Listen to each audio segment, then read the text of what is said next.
Já, þá komið að því að fara til Íran. Hingað komin Kjartan Orri Þórsson sem Mið-Austurlandafræðingur. Við nú talað saman áður og þá voru uppstótt og uppreisn í Íran. Já. Nú það ástand aftur. Einmitt. Við að því að sögum okkar munum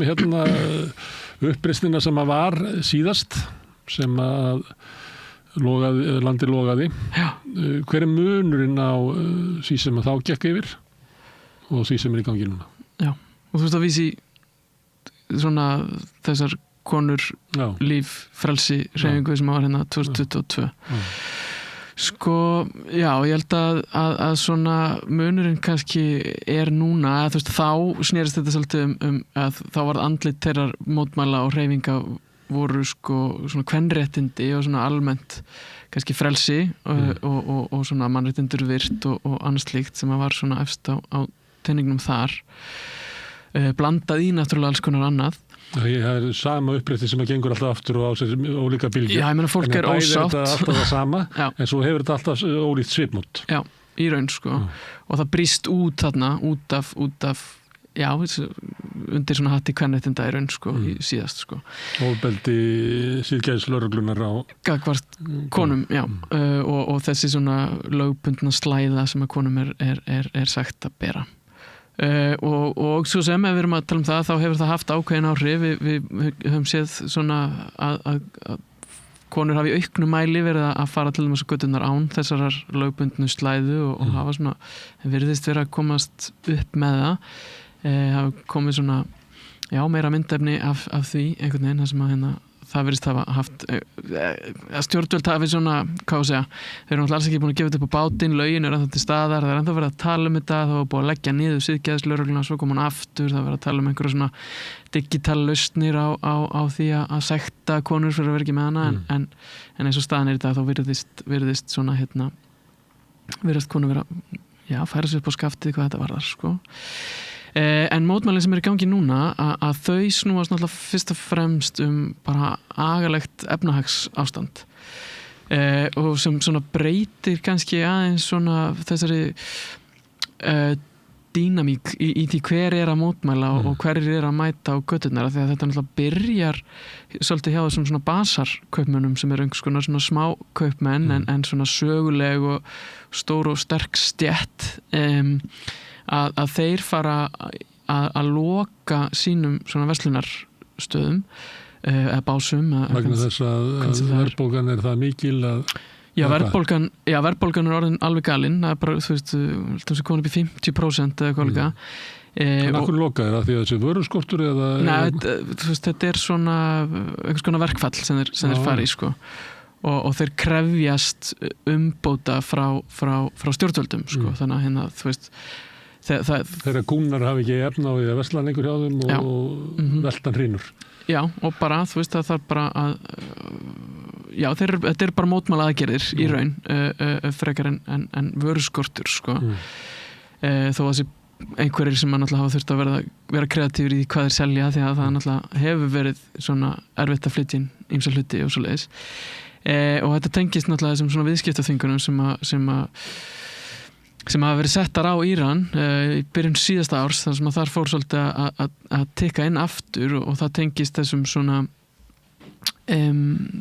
kjarnorkusamning sem var gerður við Írani svona þessar stóru þjóðir, Bandaríkin í fararbroddi og svo Frakkland og Þýskaland og fleiri ríki Evrópusambandsins sem að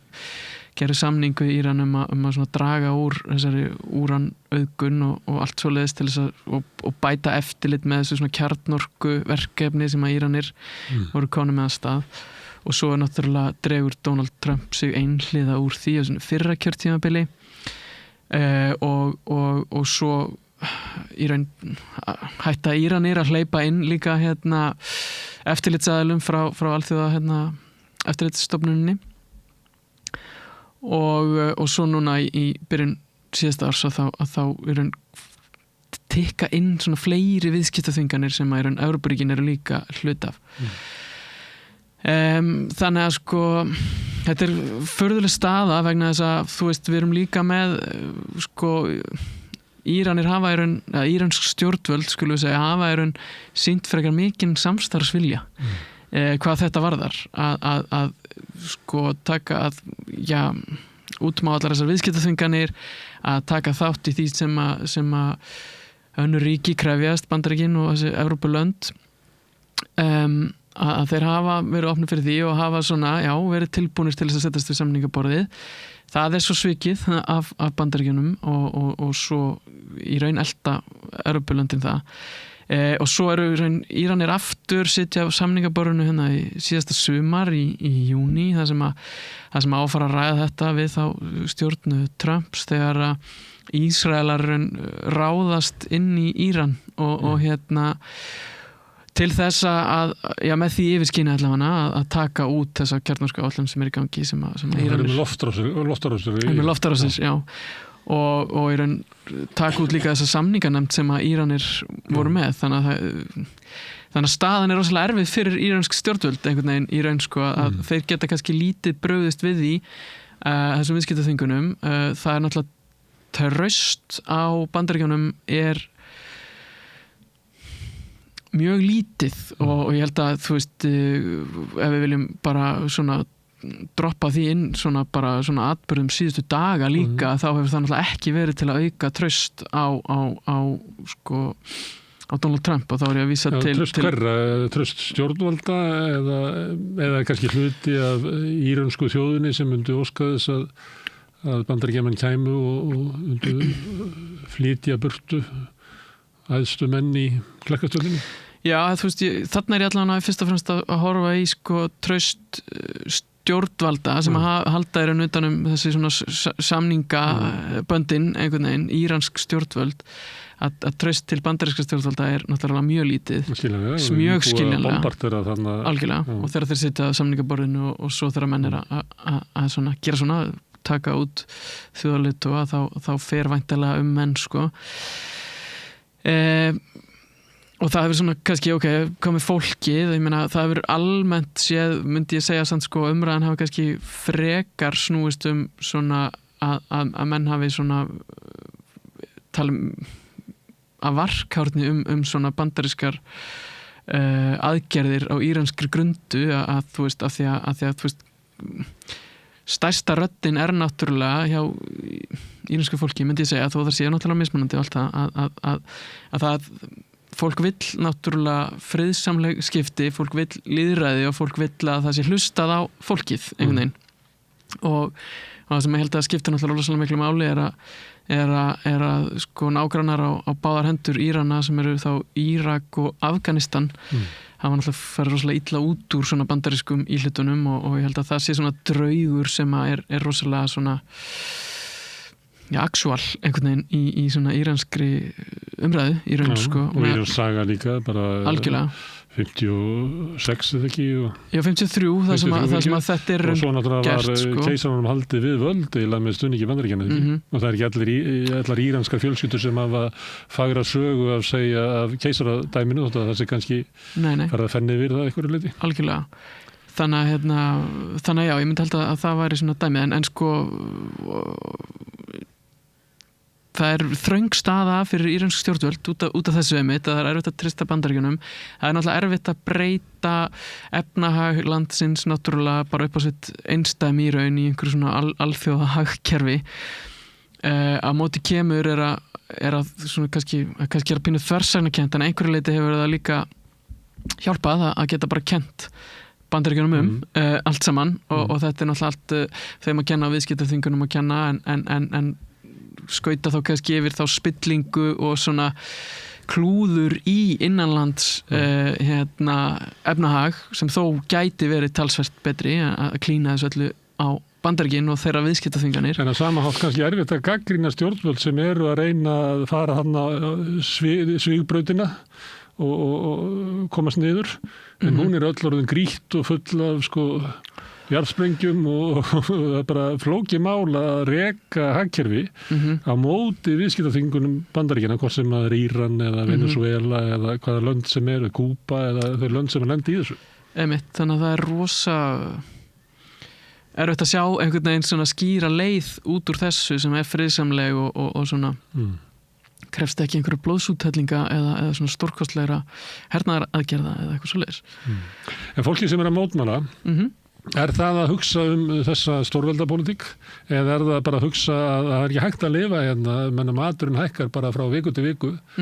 og þetta er orðið óbærilegt og ég sé enga von að þessi stjórnvöld séu að fara að gera eitthvað. Þau eru alltaf að lofa einhverju bót og betrun kennandi Bandaríkjunum það og fleira. En það er bara ekkert að gera sko. Þannig að ég verð að borða. Já, það er svolítið svona einmitt, það sem að þessi mótmæli snúast náttúrulega þetta efnahagsástand sem er orðið svoleiðis að fólk einmitt á ekki salt í grautinn einhvern veginn. Það er ekki svona hægt að benda á einhverja tiltekna stjórnarandstöðu í Íran sem að sem geti... eins og það væri sumstaðar hægt að benda á að mótmælin eru sprottin upp á valkosti sem er á móti því sem er. Einmitt, og það er náttúrulega stóra vandamáli fyrir svona íranska þjóð í raun, er þetta lífvænlega alternatív sko, sem er ekki endilega til í svona íranskum stjórnmálum, þar að segja. Að það er að segja, ok, ef við tækjum stjórnvöld eins og þau eru og hendum þeim einhvern veginn út, hvað á að taka við? Þá er stundum að hávæsandi hópurinn er kannski sá sem að er eiginlega handbendi Bandaríkjanna. Það ástundu við í þessu löndum. Já, og það er það sem kannski ekkert mikil stuðnings sagan segir nefnilega því miður oft sko. hjá Írönum, því að ég býst við að ástæðan fyrir að það er klerkaveldið þarna og íslamskt lýðveldi að það er stærri hluti þjóðernishyggja frekar heldur en trúar ást eða hvað? Jú, ég býst við að það sé að vera búið til af því að þetta er okkar. Algjörlega, og það var náttúrulega svona, þú veist, það er að farið af stað með það svolítið, þú veist, það er á móti Bandaríkjunum, það er á móti þessari vestrænu bylgju sem var að svona svolítið að taka yfir allt saman að þú veist, og það er náttúrulega eitt af slagorðum byltingarinnar 79, það er ekki austur, ekki vestur, það er Íran. Já. Og svona það svona þjóðaridentitet sem er rosalega sterkt og hefur alltaf verið mjög lengi verið rosalega sterkt og er ennþá náttúrulega mjög sterkt að Íranir sem elska landið sitt og vilja sjá það blómstra einhvern veginn, en það er orðið rosalega svona snúið að sjá hver geti tekið við og einmitt þess að þú segir sko, og það sem að manni finnst að fólk sé einmitt svolítið svona stressað yfir þegar þú veist, þegar að vera að ræða á hvað að taka við og að það er erfitt að benda kannski á einhvern svona aðila sem að kemur þannig inn sem að væri svona. En Trump hefur svona eiginlega skipt sér að þessu með því að hóta íransku stjórnvöldum að ef þau ég held að hann hefði orðað þannig að skjóta á mótmælendur og þá munið að hafa afleiðingar og þá virkar það kannski innanlands að mótmælendur séu þar með í liði með Trump. Já, við getum svona sett þetta upp svolítið þannig að sko, það sem að stjórnvöld hafa sagt og svona verið nokkuð skýr í sínum viðbröðum við þessu, ég meina það sem þeir eru búin að gera er eitthvað svona, þú veist, seðlabankastjóri var settur af og settur nýr sem að þú veist, er smávægilegt líklega í þessu tilviki. Út af verðbólgunni. Hann heldur ekki stjórn á verðbólgunni, Regumann fáum nýjan. Já, sem var samt fjármálaráðherra og var, þú veist, hætti í byrjun árs í fyrra, skilur hana, þú veist, þetta er bara verið að setja öðrum penning, eða þú veist, taka úr einum vasanum og setja í hinn. En sko, það sem að þau hafa svona brugðist við, ég meina, við erum komið með tiltölulega frjálsleitan forseta til dæmis og við erum alltaf að tala um stjórnkerfi sem er frekar flókið, þar sem að forsetin er bara einn maður og svo ertu með alls konar kerfi sem að fylgir honum ekkit endilega. Þá innan klerkastjórnarinnar eða innan þingsinn sem hefur verið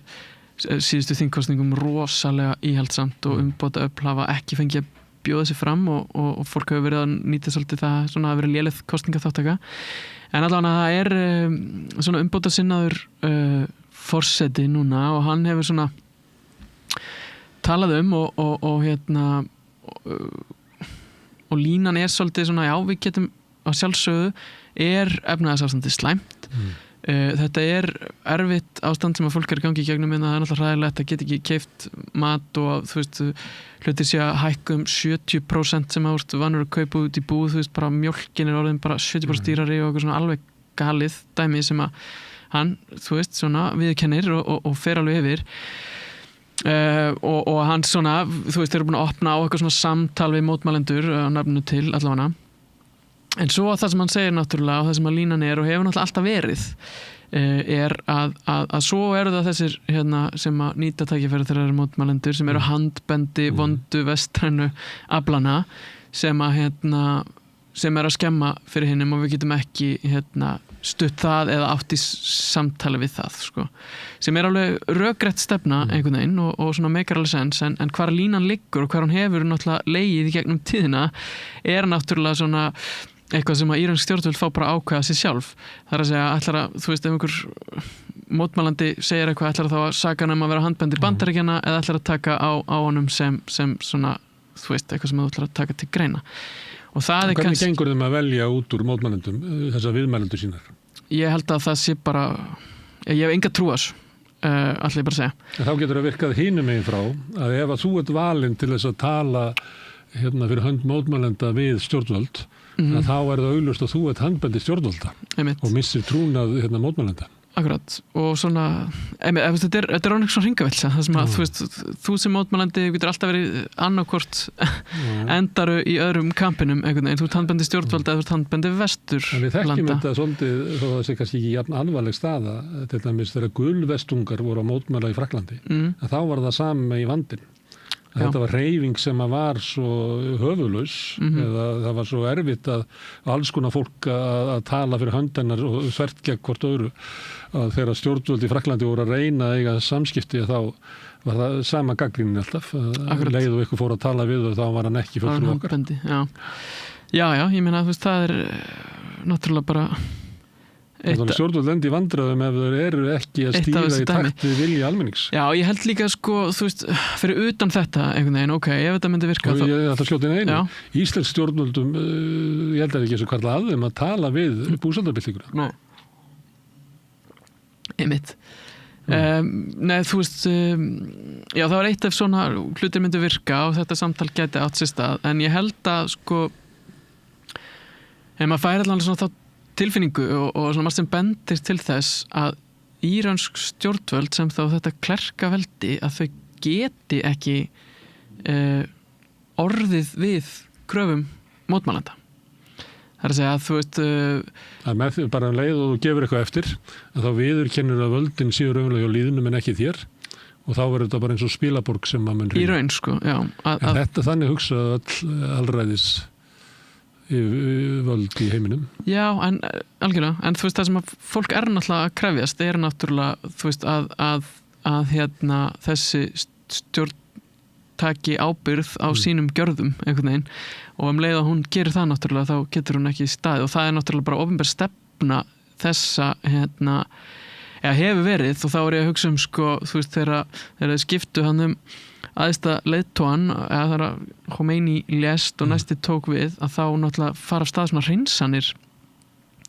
í landinu þannig kringum 1980 þar sem að þú veist þar sem að hugmyndin er náttúrulega bara að þú veist þú getur ekki bakka frá málstað íslamska lýðveldisins af því að þú sem einhver svona hluti af þessu stjórnkerfi ert orðinn samsekur í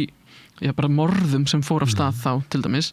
að þá er ekki hægt að bakka einhvern veginn, þannig að þetta er verið bara stefnan hana og þetta er bara stefnan hjá þannig að alræði stjórnvöldin hafa alveg rétt fyrir sér að leið við ætlum að fara að gefa eitthvað þá er þetta hrunnið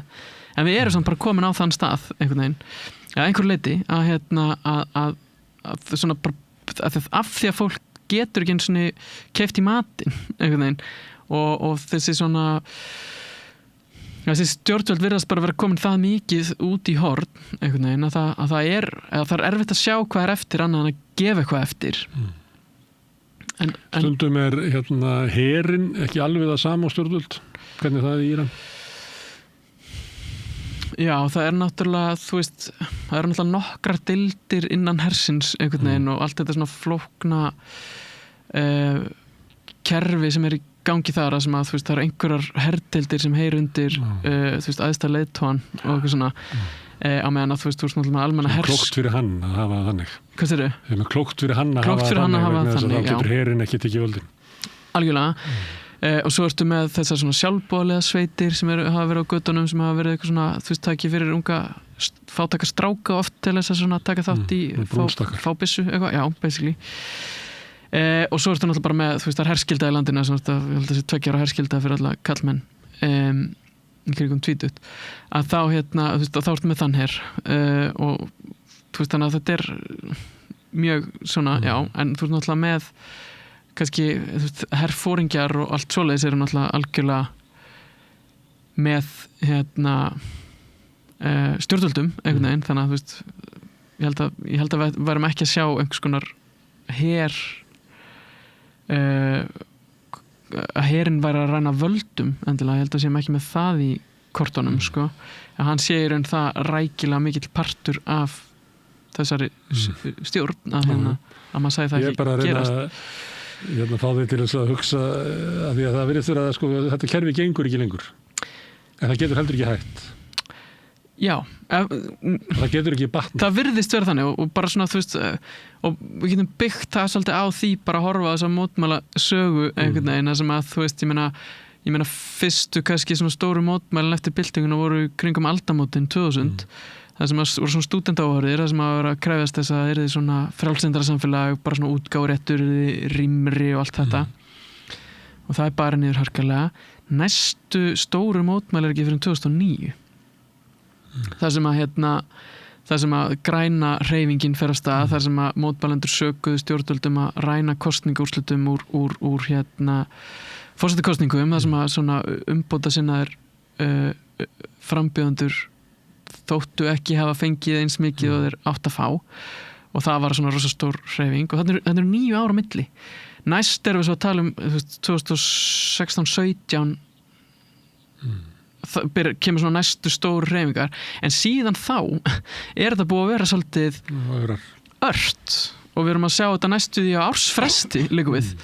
það sem að þetta er að brjótast út í stórum mótmælum og miklum fyrir utan náttúrulega bara þú veist þess að stöðu Írana svona geopolítist séð sem að hefur breyst töluvert bara á síðasta ári þar sem að þú veist, kannski síðustu 2 árum mikið á síðasta ári náttúrulega en þess að þú veist, þeir voru með þessa svona öxulveldi uppreisnarinnar þar sem að þú veist, Íran og Hezbollah og Hamas voru í einhvers konar svona triðarböndum og svona, já, sem er gjörsamlega alltaf fókið út gluggana því að Hamas er náttúrulega alveg orðið rúið og Hezbollah líka og svo er einhvern veginn búið að ráðast inn í landi líka og svona svo sem við höfum rætt að hérna og við vitum ekkert almennilega hvað er búið að taka út og hvernig svona hergagna dæmið gengur í hérna. En þú hefur ekki farið nýlega til Íran? Nei, ég hef ekki lagt í það nýlega. Okkur eftir hrættur að lenda í vandræðum? Nei, ég bara lítið börn og eitthvað skilur og bara eitthvað pæli því. Ekki vinsælt á heimilinu að segja ég var skjótast til Íran. Það er að skreppa. Okay. Ég meina ástandi hefur aldrei ekkert verið fínt, ég meina það var bara stríðsástand. Það er margir svona á Vesturlöndum sem eru í þínum bransa sem að hafa ekki farið, þannig að það er orðið svona það er orðið skítu gleraugun hjá okkur að skilja þetta því að ég ætlaði að spyrja þau sko, hvernig matið væri á stríðinu við Ísrael af því að þegar það stóði yfir og svona kannski dagana á eftir allt svo fljótt að gleymast í þessum það er svo mikið að gera því á heiminum að þetta bara gleymist einhvern veginn að maður hættir að fylgjast með þá fannst mér vera svona sjónarmið að raunverulega hefði Íran komið vel út úr þessu vegna þess að það hefði komið í ljós að Ísrael gat ekki haldið stríðun áfram að það var byrjað alltaf fleiri og fleiri flaugar sem voru að sleppa í gegnum þennan Iron Dome sem átt að vera alveg venda Ísrael fullkomlega en var ekki og ég heyrði svona sjónarmið að raunverulega væri af því að Ísraelsmenn eru náttúrulega bara 10 milljónir og hvað alltaf sé svona 7,5-8 milljónir af gyðingum inn í Ísrael en Íranir eru sko fleiri 10 milljónar sko. Það er ekki 90 milljónir eða eitthvað? Jú, ég held að segja hátt í það sko. Þannig að í langvarandi stríði að það er ekki gefið að sko Ísrael einhvern veginn bara valdi yfir Íran. Nei, algjörlega. Ég er bara vel að vera með hvernig matið er sko innanlands að því að ég býst við að skipti máli hérna, þú talar alþjóðlega stöð og eitthvað fleira og við þekkjum það bara í alls konar löndum í Þýskaland og fleira, skipti máli svona fyrir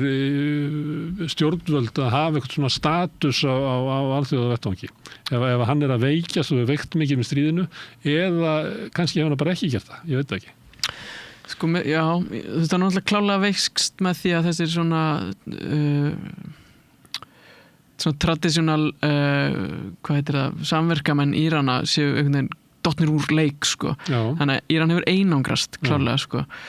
þú veist hvað stríðið varðar náttúrulega sko, ég meina, já, þú getur það alveg hægt náttúrulega og við svo sem ræddum að hérna líka held ég síðast þegar ég var hérna þú veist þannig að þetta horfa á þannig að hérna að jú, þú veist, ég meina þeir gátu verið að taka út alls konar hluti í Ísrael og þú veist, þeir voru að skjóta hann einhverja mikilvæga innviði og eitthvað svoleiðis höfuðstöðu Mossad og flera einmitt og hérna en meðan þú veist það var alltaf meira mannfall líka í Íran einhvern veginn og þannig að við tölum bara svona viðhorfið innanlands náttúrulega þá held ég að þú veist það hefði verið svona þetta var náttúrulega martröð fyrir Írani held ég algjörlega að þetta sé búið að kalla yfir þau og það sé sko loftárásir einhvern veginn aftur frá hérna, frá Ísrael hérna í þessu skipti og hérna og þú veist menn voru líka að rifja upp þegar þú veist það voru loftárásir í Teheran hérna bara við stríðin við Írak og eitthvað svoleiðis sem var bara agalegur tími og hræðilegt að rifja upp einhvern veginn þannig að hérna ég held að þetta hafi nú líka verið svolítið svona sjokkarandi að einhverju leyti að þetta væri að gerast einhvern veginn, að það væri verið að ráðast inn í landið einhvern veginn en tilfinningin var einmitt þá oft svona þú veist að fólk svona að það var kannski studdi ekki stjórnvöld út úr þessu en það svona það kom alveg svona bersýnilega ljós einhvers konar föðurlandsást og svona þjóðerniskend sem bara þú veist það á ekki að vera að sprengja landið mitt og svona fólki mitt og allt þetta og sko. Og gerast í Venezuela núna einmitt. Þannig að það verðist vera stærsta og svo bara fyrir þennan tíma þá voru til dæmis samningar á milli Sáda og Írana sem að Kim að koma á fyrir svona, var það ekki fyrir svona 2 árum eða eitthvað þannig að það voru svona ýmismerki að einhverja þýðu hana já, einhverja þýðu, en það spurning hvort að eftir að Ísrael og Bandaríkin herða tökin að þá verður hérna, draga aðrir sér tilbaka eitthvað var að tala að Íran geti gert varnarsamningu í Pakistan og þá var það vegna þess að Pakistan eiga sko kjarnavopn. Akkurat, það var einhver hugmynd þarna að fara í einhver svoleiðis veit ekki hvernig það myndi spilast samt í svona, það eru pottet illa tekið í það annars staðar og mögulega setja einhverja viðskiptaþvinganir á Pakistan sko, ef það væri sko málið en þú veist, við höfum ekki séð svona þreifingar heldur í raun sko en hérna byttum við Sádar, já sko, ég held sko samt þessi svona tilfinning fyrir því þessi svona íranska stórveldi einhvern veginn og svona þessi svona stóri leikmaður þarna í Miðausturlöndum einhvern veginn sem að svona íransk stjórnvöld náttúrulega spiluði svolítið upp, ég held að sú mynd sé svolítið löskuð eftir þessi átök eftir að þú veist, Bandaríkin fóru þarna inn og eftir að Ísrael voru að skjóta hana, ég held að þú veist, sú hugmynd miklu laskari og þá náttúrulega spilar inn í að þessir hérna, að Hamas og Hezbollah séu teknir úr leik til dæmis, að þá staðan allt í hennu bara ekki eins góð og jú, það kannski búið einhver þýða í þessum samskiptum við Sádi-Arabíu en samt hún kannski annars eðlis heldur en það sem var í gangi með Hamas og Hezbollah og svoleiðis sko. Og svo náttúrulega já En þú sagðir að forsetinn væri frjálslyndur. Maður þarf líklega ekki að vera eitt rosalega frjálslyndur til þess að fá þann stimpil í Íran. Nei, og kannski var það villist orð hjá mér því að ég ætlaði að segja umbóta sinnaður sko. Og það eiginlega svolítið mikilvægt að við notum það orð frekar sko. Það er opið fyrir því að það sé hægt að breyta kerfinu einhvern veginn þannig að það sé þjóni almenningi betur. Já, ég meina þú veist þetta þú veist, í grófum dráttum sagt svona íranskir stjórnmálamenn í svona þessum 2 liðum að það eru umbótaöfl og harðlínumenn einhvern veginn, eins og náttúrulega skalinn allavega þarna á milli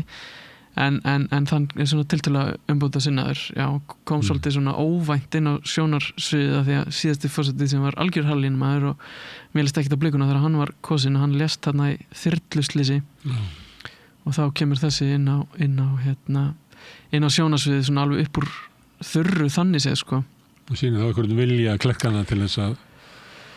já, þú veist þetta það sem að svona íransk stjórnmálasaga hefur svolítið snúist að það kemur örlítil von með þú veist, maður sá það bara í kosningunum fyrir þessar kosningar að hún var alveg komin, kosningaþátttakan var alveg komin niður í botn og þú veist að það hefur verið svolítið taktikinn að fá inn smá von með svona umbótasinnum frambjóðanda sem ætlar að gera alls konar, svo nær hann náttúrulega aldrei að gera neitt af því að það eru innbyggðir ventlar í kerfinu sem að stoppa allt sem að við, hvort sem við kallum það umbætur eða frjálslindi eða hvað sem er af því að auðvitað hafa einhverjar sem forsetum reynt að færa einhverja hluti í svona frjálslindis átt eins og til dæmis að rýmka útgáfu og allt svoleiðis sko. En þó að frjálslindi væri svona full gróft orð til að nota held ég í svona írenskum stjórnmálum í raun sko. En já, þannig að hérna hann kemst þarna til valda og núna og svo er það nú annað að þú veist hann tekur ákveðnum hætti á þessum, þú veist hann er að tala um þetta samtal og allt svoleiðis en svo spyr maður sig náttúrulega hvað gerist ef að þessi mótmæli verða umfangsmeiri, ef þau verða stærri og ef þau fara að ógna íslamska lýðveldinu, hvað gerist þá? Er þá ekki önnur öfl sem að fara hana og rísa upp til þess að taka á mótmælunum og líklega þá ekki jafn mikill sáttatótt þar heldur líklega bara ofbeldi þú veist, að því sögðu er ég alveg búin að sjá þessi myndbönd af hérna, þessum óeirðalögreglum að skjóta á hérna, mótmælendur og við erum að heyra sögur af einhverjum fjölda sem eru látnir eftir þetta við erum líka að sjá myndskeið af svona já, einhvers konar lögreglustyrk sem er að fara inn á sjúkrahús og er að sækja fórnarlömb sín sko, þú veist, hvort sem þau eru látin eða særðir sko. Þannig að það er ekki eins og þetta sé hérna, það er ekki verið að taka á mjúkum höndum í raun sko. En svo er náttúrulega eins og þú segir, það er alls konar hérna rugl í þessu líka sem að maður er að sjá, veist, maður er líka að sjá sem að vera að kalla á Pahlaví konungsveldið aftur sko, sem að hefur orðið svolítið svona fyrirferða mikið í svona vestrænum fjölmiðlum að mestu kosti eða svona á þessum svona kannski diasporu síðum sko. Já, er það ekki flotta fólki í Bandaríkjunum? Já, þau eiga það til að svona amplifera þessa rödd svolítið sko og hérna en ég Þú er ekki trúið þessi raunverulegt ákall og það inn í það held ég ekki, nei ég held að sé ekki hérna, og þess að hann alltaf fór krónprinsinn fyrrum fór náttúrulega í opinbera heimsókn til Ísrael að tjekka á Netanyahu hérna rétt áður en að þar fór allt í bálabrand sko þannig að hérna ég held að hann geti aldrei komið hann inn með neitt annað en eitthvað, þú veist, og býr náttúrulega í Bandaríkjunum sko er svolítið amerikaniseraður sko og já, en svo þú veist, sá ég líka bara hérna BBC fact-checkið fara yfir hérna það sem að Ísraels ráðuneyti til dæmis sem var fann að posta einhverjum myndum sem að voru búið að eiga við af gervigreindinni sko þannig að við sjáum, þú veist, þessi hringavillisa er endalaus. Þetta er áróðustríð í gangi. Þetta er áróðustríð í gangi líka og hérna, og það er alveg rétt hjá íranskum stjórnvöldum upp á einhverju marki að hérna Bandaríkjamenn eru vissulega að blanda sér eitthvað í þetta, Ísraelar eru vissulega að blanda sér eitthvað í þetta en við megum ekki glemma því að þú veist, mín lína er allt annars staðar en íranskar stjórnvalda allavega hvar á að hlusta á fólkið sko. Það er þetta að sjá sko hvað getur komið út úr, við þekkjum svona mótmæli sem er að við viljum ekki stjórnvöld og svo kannski falla það náttúrulega kannski íranska byltingin er kannski síðasta dæmi það var ekki Khomeini sem að feldi keisarann. Hann fjall af allskins hópar sem mynduðu samstöðum það að losa sig við keisarann og svo þegar hann fór að þá verður svona, kemur ljósa það er engin sammála hvað að taka við. En þá endum við líka með sko í raun svipaða stöðu og við erum að tala um hérna núna er að hvað er svona lífvænlega alternatívið við stjórnvöldum og þar var það til dæmis bara, þú veist, eini hópur sem gæti skipulagt sig þar að því að þú veist að bara stjórnarnandsa var bönnuð hjá íranska keisaranum líka og þú veist kommunistaflokkurinn var bara þú veist, hann var bara hreinsað út og fólk flúði fólk bara drepið og eða sent eitthvað annað eða sent flúði og þá var eiginlega þú veist, það sem gæti skipulagt sig voru klerkarnir einhvern veginn, það var svona eina hvað að segja, svona aflið einhvern veginn sem að gæti tekið við einhverju og virkaði sem afl einhvern veginn. Á móti kannski svona kaos sem að koma á eftir að keisarinn fer, að það var svona alls konar umræður hvar eigum við að byrja og hver er núllpunkturinn og hvernig eigum við að vera og svo hérna einhverju tíma kannski eins og að fólki verði bara þreytt á því og segir hvað með þennan Khomeini, hann segir alltaf þetta sama, hann staðfastur. Það var einhvern veginn, eða ekki, svona, hann hélt bara sinni línu. Já, og var svona með ákveðið svona kerfi kringum sig líka. Hann hefur tekið strax eftir byltinguna og mælt fylgi við hann, þá var það ekkert. Nei. Já, hann ekkert, þú veist, eins og var í kannski 2 árum seinna. Akkurat, já, hann var líka náttúrulega, þú veist, hann var búin að vinna þessa vinnu sem að þú veist, var svona hlaðvarp sinna tíma, hann var með þessar kassettur sem hann dreifði, þú veist, hans rödd og það sem hann var að tala var komin í rosa mikla dreifingu bara á kassettum út allt Íran, einhvern veginn, þannig að fólk þekkti, ég veist, hann var svona mjög þekkt svona andspyrnu tákn í raun og þess vegna sem hann kannski nær og við sjáum það ekki endilega núna og þú veist, það sem að flækir þetta náttúrulega oft líka að þú veist, þau eru kannski komin í útlegð eða þú veist, þessi sem hafa reynda og eru kannski orðin lituð af einhverju svona amerísku eða ísraelsku dæmi og það vantraust gagnvart þeim líka og það líka vantraust í þessum íransku samfélögum sem að búa erlendis einhvern veginn, þannig að þetta rosalega flókið mál að sjá hvernig á að einhvern veginn vinda ofan af þessu og líka því að tíminn sem liðin svo langur náttúrulega, við erum að tala 1979, þetta töluvert mörg ár þannig að þú veist, fólk sem hefur ekki farið tilbaka einhvern veginn í þessi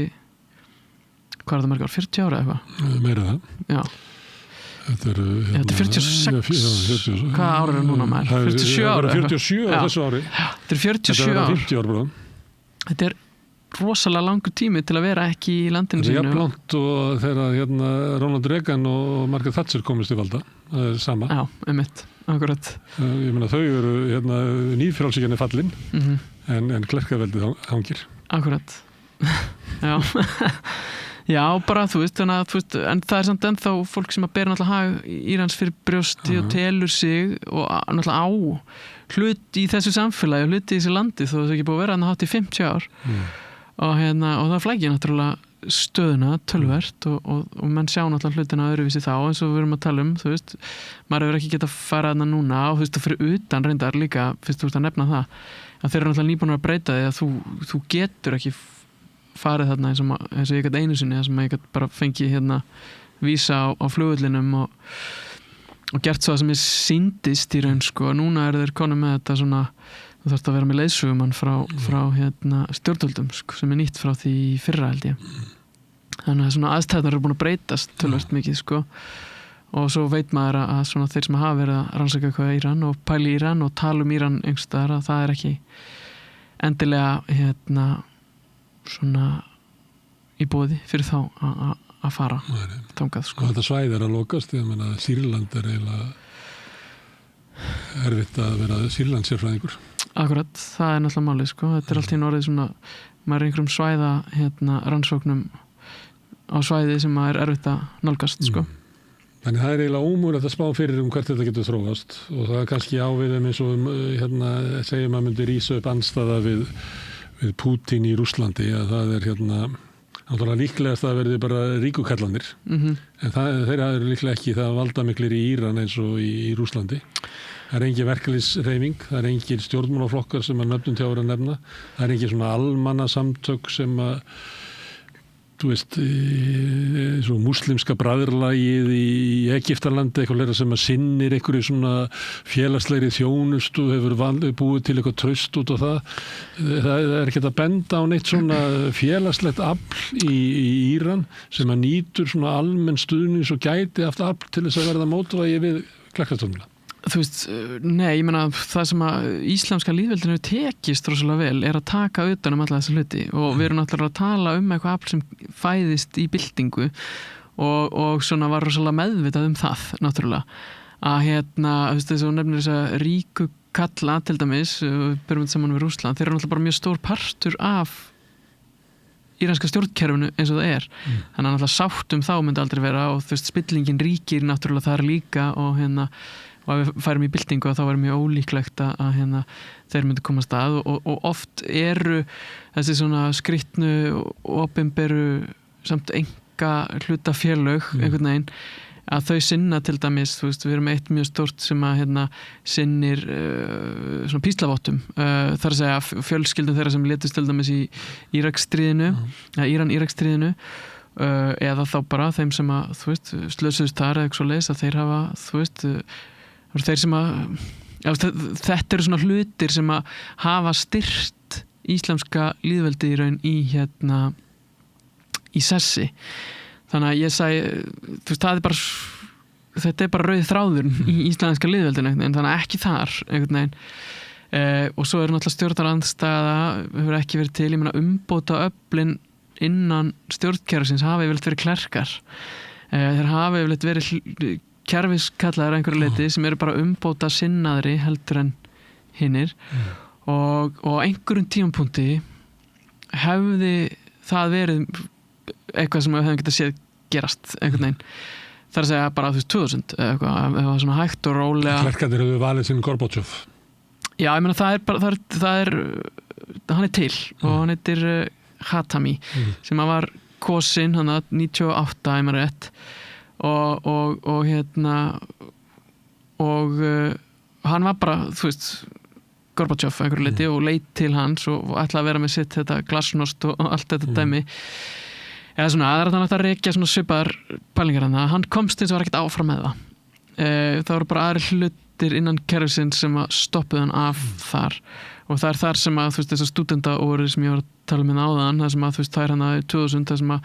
þú veist, stúdentar treystu sér, þetta er fyrsta skipti sem að, þú veist, að fólk treysti sér á göturnar til þess að mótmæla og það bjóst við því að forsetinn myndi í raun standa með þeim og að það myndi hlusta á það og þú veist að það myndi að því að þú veist bara hans svona menningarráðuneyti var búið að vera með duglegt að gefa út alls konar leyfi fyrir útgáfublöðum og alls konar svoleiðis og svo í raun, já, er nú til svo sem einhver gögnum það að maður mögulega, þú veist, hafi hann, eða þú veist, hann gerir það ekki, en það er til gögnum það að, þú veist, að mögulegt valdarán hafi verið þá, þú veist, hann hafi verið hótað í raun með valdaráni af þá þessum svona hernaðararmi æðsta klerksins, æðsta leiðtogans og svoleiðis, þannig að hann gat það ekki og það er það sem gerist, sko. En ef við hefðum séð hann farið gegn þetta, hefðum séð stúdentana halda áfram að tristunum og þegar, þú veist, þetta er fórseti sem að kosin óvænt einmitt, það bara, þú veist, hann rústaði þessum kosningum og það voru svo margir sem að kusu, ég man ekki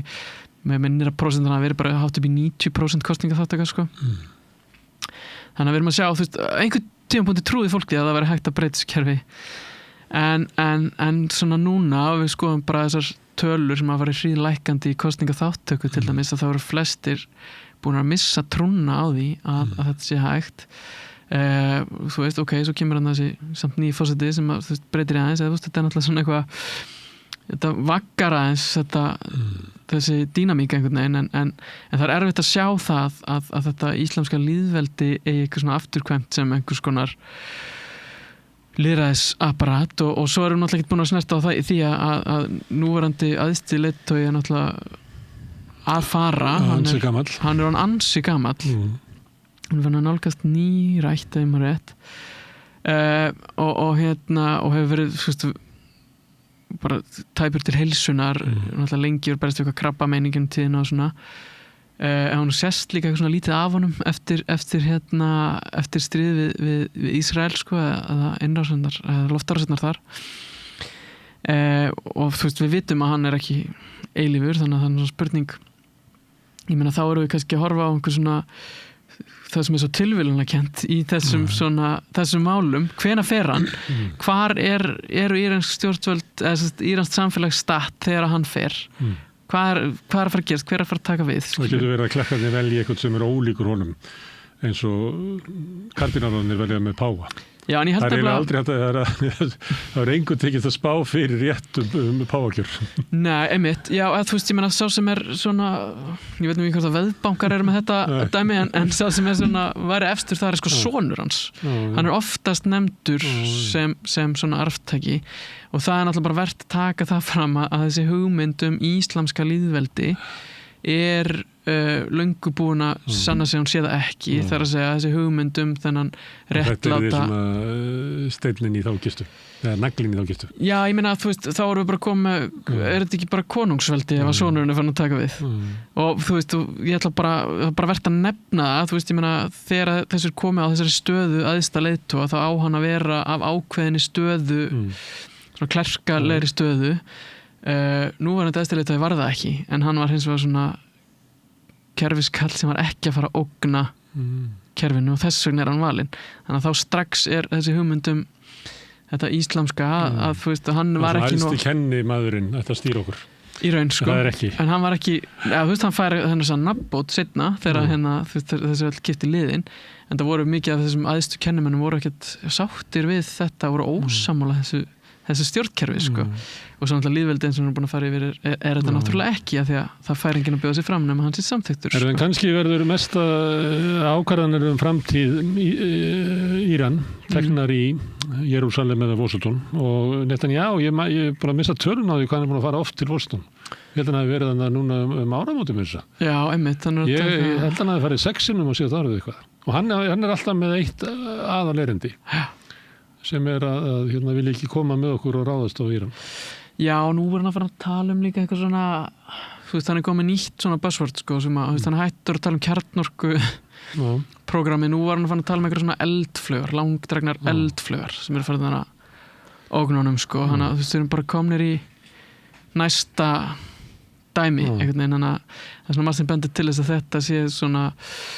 hít sem að heldur bara áfram að svona einhvern veginn hans markmið, hann horfir þannig á það og markir í hans ríkisstjórn að það verði aldrei öryggi í Ísrael nema við fellum klerkastjórnina og komum þarna stjórnvöldum sem eru vilhöll okkar.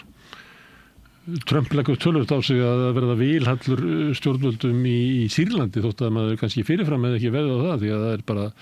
hefði verið maður sem var flokkaður sem íslensku terroristi bara í fyrragerð. Já, ég meina, þú veist, svo er það nú annað sem að, þú veist, það skiptir engu máli að þú veist, þeir geta að tala einræðið sem að er og þú veist, Trump er núna einmitt að máls upp sem einhvers konar málsvari mótmælanda í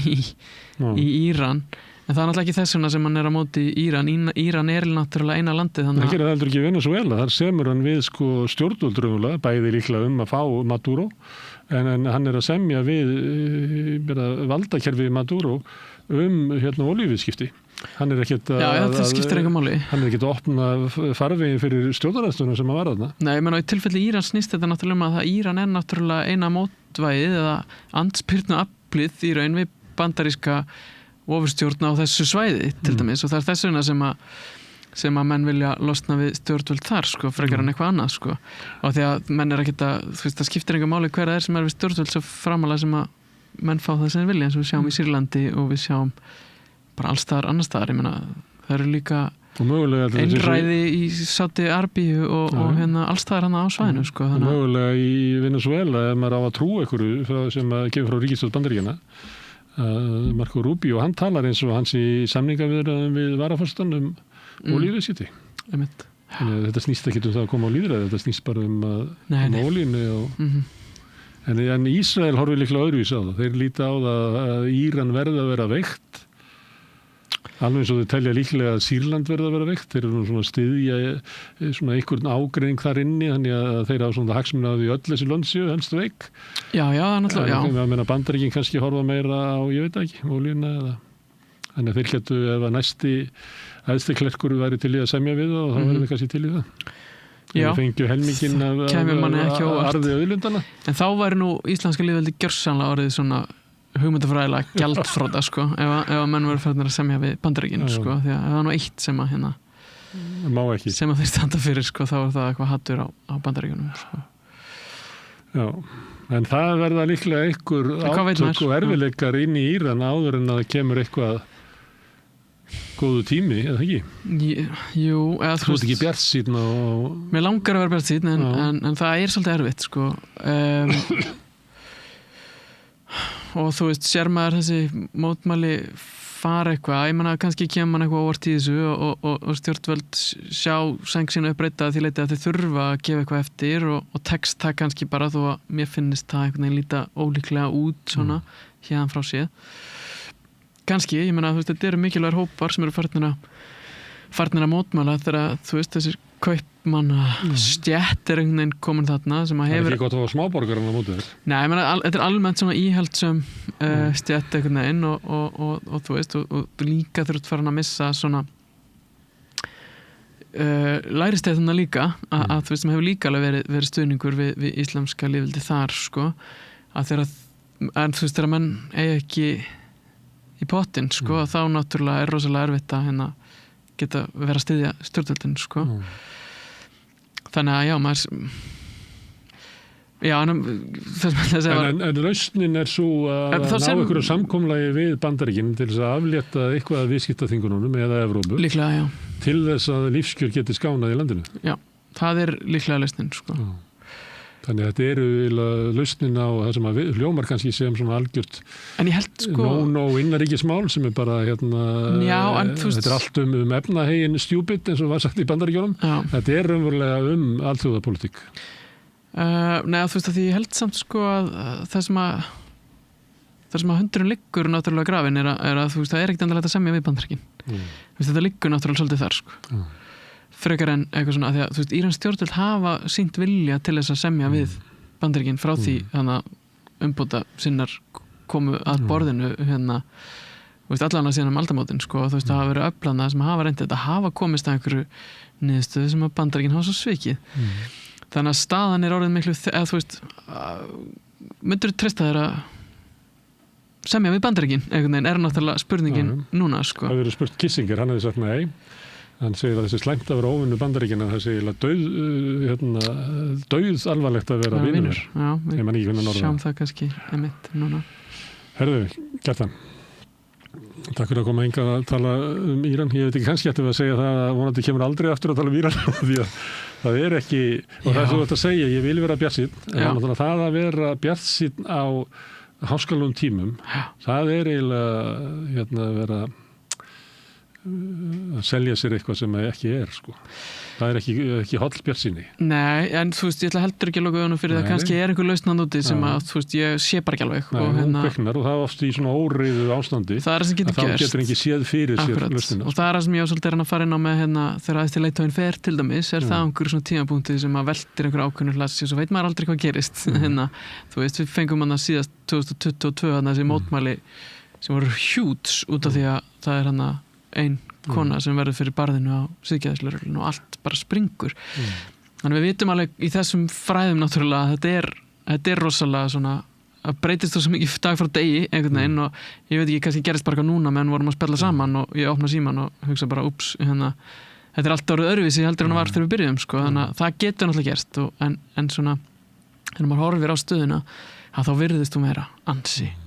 þröng. Kannski finnum við eitthvað tíma til henni til að tala eitthvað fallegt og jákvætt Íran og þetta er náttúrulega stórkostlega land. Já, algjörlega. Stórkostlega menning. Og nóg að taka, sko. Frábæra bíómyndir. Já, það er verið ansið duglegir þar, sko. Og svona verið að... Það er annars ein sem er núna hún er reynda fransk, hann gerða íransku fólki sem er í Bíóparadís held ég núna. Eitt lítið slís, eða ég man ekki hvað, hún heitir það líklega á arabísku. Ég man ekki hvað, hún er með eitthvað enskt heiti hérna. Já, einmitt. Og It Was an Accident til þetta einsku, já. Hefur þú séð hana? Já, ég fór á hana daginn og mér fannst hún góð, sko. Hún er víst tekin í Íran, sko. Og hann var að vinna svolítið með þetta, leikstjórinn að taka hana svona upp á leini, sko. Þetta er allt svona... Það er tekin bara og göttum úti, eiginlega. Já, mér fannst hún góð, sko, því að hún svona hún fellar einmitt svona uppgjör við stjórnkerfið í raun, sko, og bara áhugavert að ótta fólksins við eitthvað svona ægivald stjórnvalda þar sem þau eru að reyna einhvern veginn að Já, en líka, sko, þú veist, talandi um að vera bjartsýnn einhvern veginn, ég myndi segja, sko, hún er bjartsýnn að einhverju liti og það er svona einhver ákveðin mennska sem að við sjáum í þessari kvikmynd sem að svona við förum út með einhvern veginn, hvort sem við trúum á hana eða ekki einhvern veginn en ég myndi segja að það er þess virði líka að sjá hana upp á það að gera, sko. Eins og í flestum af þessum íransku myndum og þetta séu, sko, þung undiralda í þeim. Þá það ótrúlega húmanískar og mannlegar og hjartastyrkjandi sko. Það náttúrulega málið sko og það þessi bara sem ég myndi segja þessi lífsgleði sem að oft þarna þrátt fyrir þingslinn sko sem að mjög töfrandi hluti af þessari menningu sko sem ástæða fyrir að þú heillast að ríða þú heillast að þessu en ekki að klekkast undir í algjörlega sko það náttúrulega svolítið málið sko en svo náttúrulega er fólk í þessum aðstæðum einhvern veginn og þetta náttúrulega hluta þessu og þetta það sem að litar allt saman og það samt gott að sjá mennskuna skína hann í gegn líka sko það hvetur fólk til þess að sjá þessa mynd ekki spurning það líka mjög hollt fyrir okkur að sjá einhverja menningarafurði frá þessum löndum sem við erum að sjá í fréttum því að það mörguleiti oft verið að halda að okkur svo einföldum myndum og stundum verið að afmennska fólk og að þröng okkur í því til þess að horfa á fólk með eins og það sé ekki eins og við það er mjög mikilvægt að ráðleggja fólkið í hvert skipti sem verið að fjalla eitthvað skella sér að horfa núna á íranska mynd og mynd frá Venezuela og kannski kínverska Já, og þú veist það var einmitt þessi mynd svolítið góð sem við erum að tala því að It Was an Accident eins og hún heitir á ensku að því að hún reglir þetta náttúrulega algjörlega það sem að fólk sem svikið af klerkastjörnunni í raun og hvernig það tekst á við það á mennskan hátt sko Gerum það, hvetjum fólk til þess að fara í bíó en Kjartan, kæra þakkir Takk Við erum að fara með okkur til Íran en ég held að við ætlum að fara til Kína næst kannski sjótum við einn smá auglýsingum og fyrir svo til Kína Þú ert að hlusta á Samstöðina róttækt sjónarhorn á atburði dagsins